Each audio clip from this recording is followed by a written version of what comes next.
Hello guys, এটা ৮ তারিখের mini blog.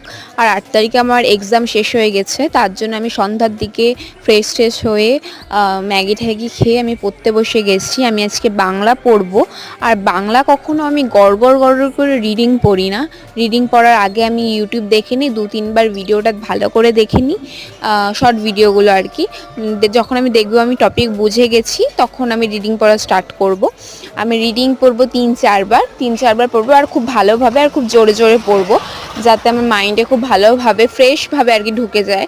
তো যখন বুঝবো হ্যাঁ আমি টপিক বুঝে গেছি, আমি মেন চরিত্র যা তাকে চিনে গেছি, তখন আমি ছেড়ে দেবো পড়া। আমি নোট বই থেকে এমসিকিউ করবো ৩-৪বার করে, না দেখে দেখে, আর দেখবো আমি পারছি কি না। আমি 3-4বার করে ভালো করে এমসিকিউ করে নেব। আর সেদিন জানো আমার একটা গোটা চ্যাপ্টার, বাংলা একটা চ্যাপ্টার আমি ১-১.৫ ঘন্টার মধ্যে কমপ্লিট করে ফেলেছি, ভাবা যায়। তো আমি এখানে সব এমসিকিউ আমার পড়া হয়ে গেছে, বই নম করে জল খেয়ে নিলাম।